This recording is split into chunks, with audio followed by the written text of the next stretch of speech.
नमस्कार. देशामध्ये आणि महाराष्ट्रामध्ये 17 वर्षापूर्वी 29 सप्टेंबर 2008 रोजी एक दुर्दैवी घटना घडली आणि 2009चं लोकसभेचं इलेक्शन डोळ्यासमोर ठेवून महाराष्ट्रातील आणि देशातील UPA गव्हर्नमेंटने पहिल्या दिवसापासून गलिच्छ मुस्लिम तुष्टीकरणाचं राजकारण खेळायला सुरुवात केली. जे पूर्णतः निर्दोष होते, जे पूर्णतः निरपराध होते, जे असहाय्य होते, अशा ठरवून काही सामाजिक काम करणाऱ्या हिंदू तरुणांना, धर्मपरायण देशभक्त राष्ट्रनिष्ठ तरुणांना या सगळ्या खटल्यांमध्ये गोवण्याचा तेव्हा प्रयत्न झाला.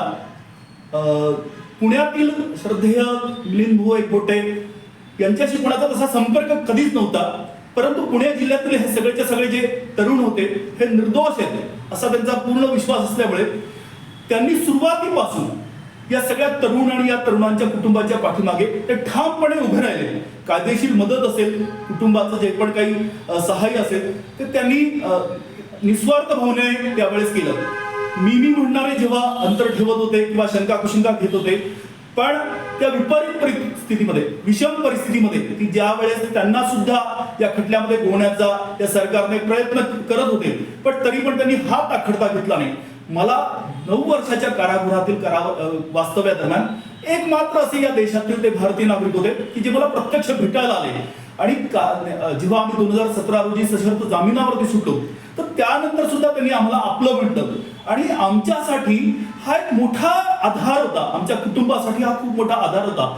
त्यामुळे 17 वर्षात तो सगळा जो काही अन्याय होता गव्हर्नमेंटचा त्याचं निराकरण करण्यामध्ये ज्या ज्या धर्मपरायण धर्मनिष्ठित हिंदूंनी आपलं योगदान दिलं, कर्तव्य भावनेने योगदान दिलं, आमच्या पाठीमागे ठामपणे उभे राहिले, त्याच्यामध्ये आदरणीय श्रद्धेय मिलिंदजी एकबोटे असतील, नंदूभाऊ एकबोटे असतील, त्यांचे मोठे बंधू असतील, आदरणीय डॉक्टर गजाननजी एकबोटे, या सगळ्यांनी आमच्या पाठीमागे ते ठामपणे उभे राहिले. हा व्हिडिओ फक्त प्रसिद्धीसाठी नाहीये, तर अशा ज्या निरपराध हिंदूंच्या पाठीमागे उभे राहण्याची सुद्धा समाजाला आवश्यकता आहे. या वृत्तीचा प्रचार प्रसार व्हावा असं मला वाटलं आणि त्यांच्याबद्दल, या सगळ्या कुटुंबाबद्दल कृतज्ञता व्यक्त करण्यासाठी आज मी त्यांच्या इथे आलेलो आहे. आदरणीय मिलिंद भाऊंना मी हृदयापासून आजीवन त्याचा ऋणी असेल, या सगळ्या कुटुंबाचा मी ऋणी असेल. आम्ही निरपराध आहोत. 31 जुलैला आमचा निकाल लागणार आहे. आमच्या सोबतचे जे होते ते अर्धे जण अगोदरच त्यांना डिस्चार्ज केलेला आहे. त्यामुळे मी पुन्हा सगळ्यांना विनंती करतो की जोपर्यंत सर्वोच्च न्यायालय एखाद्या हिंदूला त्याच्या गुन्ह्यामध्ये शिक्षा मोर्तब करत नाही तोपर्यंत त्याच्याबद्दल शंका कुशंका घेऊ नये. ते कुटुंब हिंदू समाजाच्या आधारावरतीच जगणार, ते कुठे जाणार?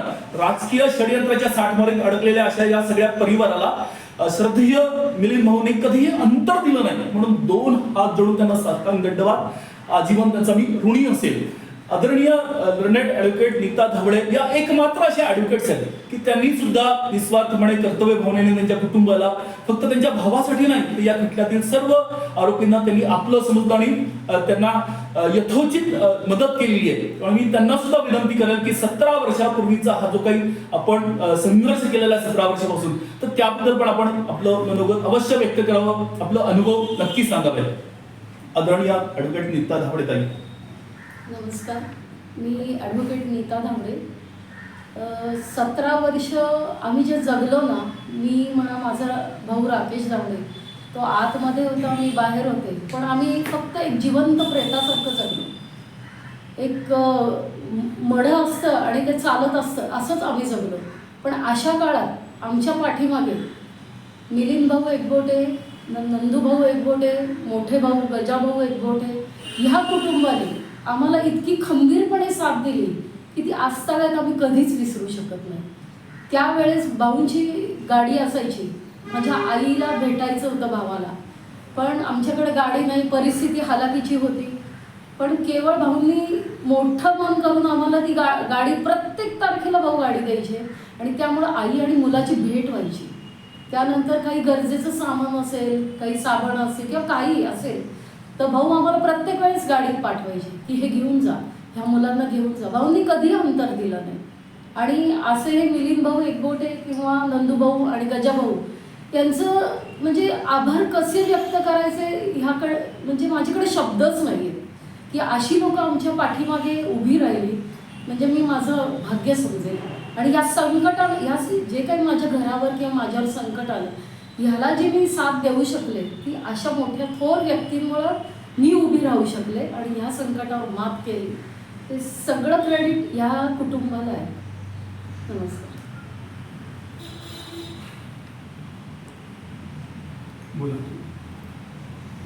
या ठिकाणी समीर कुलकर्णी आणि ॲडव्होकेट नीताताई धावडे यांनी आपली मनोगत व्यक्त केली, परंतु त्यांचे सगळे शब्द ऐकताना मला असं वाटत होतं ही माणसं किती मोठ्या मनाची आहेत. कारण सगळं दुःख तर यांनी सहन केलं, सगळा त्रास तर यांनी भोगला आणि शारीरिक त्रास आणि मानसिक त्रास, आर्थिक विवंचना याचा सामना करत असताना या लोकांची धर्मनिष्ठा, या लोकांची देशभक्ती, या लोकांचा निर्धार याचा मी अनुभव घेतलेला आहे. त्यामुळं मी जर काही केलं असं त्यांचं म्हणणं असेल तर ते ज्योतीने तेजाची आरती असं काहीतरी किरकोळ काम माझ्याकडं घडलं असेल. सूर्याला एखाद्या काडवातीने ओवाळतात, परंतु या लोकांच्या त्यागाच्या पुढं आम्ही अतिशय क्षुल्लक आणि सामान्य लोक आहोत. या समीर कुलकर्णींनी 9 वर्ष जेलमध्ये 27 वेळा रक्तदान करण्याचं सामाजिक भान दाखवलं. या नीता धावडेंनी त्यांचा भाऊ जरी अटकेत असला तरी भावाबरोबर इतर जेवढे सगळे कार्यकर्ते अटकेत होते त्या सर्वांची काळजी घेतली आणि अत्यंत हृदयापासून ही बाई काम करत होती. ही सगळ्यांचीच ताई झालेली होती. तर अशा लोकांच्या पुढं आम्ही काही बोलणं उचित होणार नाही. यांच्यावर जो अन्याय झाला असा अन्याय या हिंदू राष्ट्रात परत कधी होऊ नये अशी मी या प्रसंगी परमेश्वराकडे प्रार्थना करतो आणि समाज पुरुषाकडे याचना करतो. आणि माझं असं म्हणणं आहे की हिंदू दहशतवाद हा शब्द ज्यांनी तयार केला त्या लोकांना हिंदू धर्माबद्दल, हिंदू समाजाबद्दल काडी इतकं प्रेम नाहीये. फक्त सत्ता विमुक्तीपोटी त्यांनी हे सगळं केलं. या लोकांना समाजाने लक्षात ठेवलं पाहिजे आणि खड्यासारखं दूर केलं पाहिजे. ही मात्र माझी आग्रहाची सर्वांना विनंती आहे. जय श्रीराम. नमस्कार. जय सीताराम. समीरजी कुलकर्णी आणि राकेशजी धावडे आणि त्यांचा सर्व परिवार यांनी या सबंध प्रकरणामध्ये जे काय हाल अपेक्षा सहन केल्या हे जवळून सगळ्यांनी बघितलेलं आहे.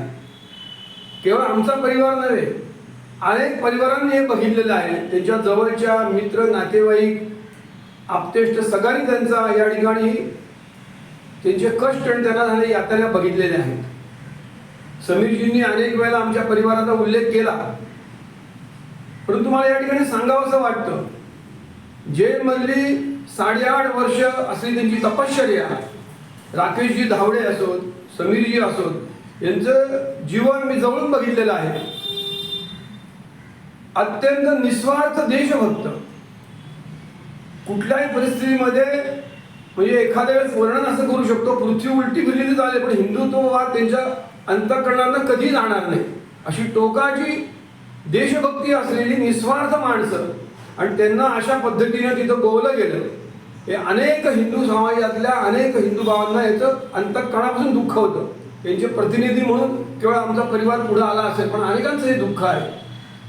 मुद्दाम या ठिकाणी सांगावंसं वाटतं की समीरजींशी जेव्हा बाहेर आल्यानंतर जेव्हा चर्चा केली तेव्हा झालेल्या यातना हे त्यावेळेला समजत नव्हत्या, पण नंतर त्यांनी ज्या यातना तिथे भोगल्या त्यांना जो त्रास मानसिक झाला, शारीरिक झाला, साध्वीजी असोत, राकेशजी असोत आणि समीरजी असोत, अनेकांना यातना त्यांच्या प्रत्यक्ष दाखवल्या. यातना काय करते, महत्वाचे पोलिसांचे पुरावे सुद्धा आम्हाला दाखवण्यामध्ये आले की काय पद्धतीने पोलिसांनी तिथं केलं होतं. त्यांच्या ज्यांच्या पुढे सांगण्यावरून केलं होतं त्यांनी किती क्रूरता, विकृतता या हिंदू धर्माच्या स्वयंसेवकांच्या पद्धतीने दाखवली हे प्रत्यक्षामध्ये दिसलं.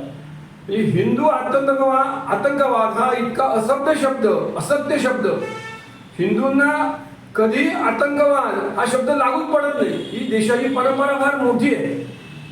आणि केवळ प्रत्येक हृदयाच्या प्रत्येक कणाकणामध्ये अंतःकरणामध्ये राकेशजी असो, समीरजी असो किंवा अन्य काही नेते त्या ठिकाणी मंडळी असोत, पण हे दोन नावं प्रामुख्याने आम्ही का घेतो की त्यांचं प्रत्यक्ष झालेलं या ठिकाणी तपश्चर्या आम्ही बघितलेली हिंदुत्वाच्या कामाकरता, त्याचा त्याग आम्ही बघितलेला आहे. टोकाची देशभक्ती कशी असावी एवढं सगळं करून हाल अपेक्षा सहन करून जमिनीवर ही माणसं आहेत, कसल्या प्रकारचा अहंकार नाही. एखाद्या मी बघितलंय अनेक वेळा 1-2 वर्षी जेलमध्ये जाऊन आलेली माणसं देशाकरता वारंवार त्या ठिकाणी अभिमानाने सांगत असतात आम्ही एवढे कष्ट केले, आम्ही तेवढे कष्ट केले, पण यांच्या कष्टाला परिसीमाच नाही. कितीतरी 4 पट 5 पट पटीने यांनी हा अपेक्षा सहन केल्या, तरी पण ही माणसं जमिनीवर आहेत आणि अजूनही त्यांच्या अंतःकरणामधली मनामधली देशभक्ती तुझभराने कमी नाहीये. तेवढ्याच कणखणीत उत्साहानं आणि अनेकांना उत्तेजन देण्याकरता ते अजूनही काम करत आहेत. खरं तर या ठिकाणी या माध्यमातून मी सर्वांना मनपूर्वक विनंती करतो की मिलिंद भाऊंनी आता जे शब्द चांगले त्यांच्याविषयी जे वापरले त्यांच्यापुढे आम्ही नतमस्तक आहोत. म्हणजे त्यांना लोटांगण आहे. हे शब्द खरे आहेत, प्रत्यक्षामध्ये खरे आहेत. हे कुठले वरवरचे शब्द नाहीत, हे सत्य शब्द आहेत. ॲडव्होकेट नीताजी इथं आलेले आहेत. त्यांनी केलेल्या ज्या हेलपाटे म्हणजे समीरजींनी त्यांचं वर्णन जे आम्हाला सांगितलं ते प्रत्यक्ष वर्णन जर का नुसतं ऐकलं तरी असं वाटतं की या साष्टांग पायावर ज्यांच्या पायावर डोकं ठेवावं अशा या सगळ्या व्यक्ती आहेत.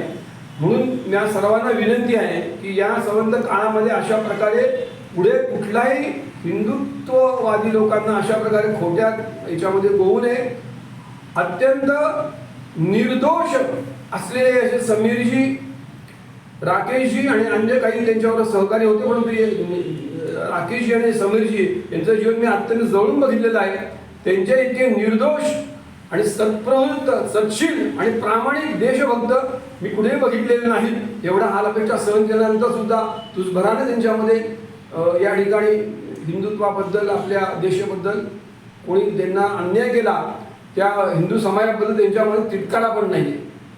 उलट या पक्षी हिंदू आतंकवाद हा शब्द जो वापरला गेला, ज्यांच्या डोक्यातून ही विकृत कल्पना आली त्यांना मात्र मोठी चपराक आहे त्यांचं जीवन. म्हणजे या निमित्तानं आपल्या माध्यमातून मी सर्वांना एक आव्हान करेन की त्यांच्याकडे बघून आपली देशभक्ती, आपली टोकाची असलेली देशभक्ती ही कधी दृढ राहील असा निर्णय त्यांच्या जीवनातून आपण त्यांनी सर्वांनी घ्यावा एवढे या ठिकाणी मला सांगावं असं वाटतं. मनापासून धन्यवाद. जय सीताराम. एक शेवटचा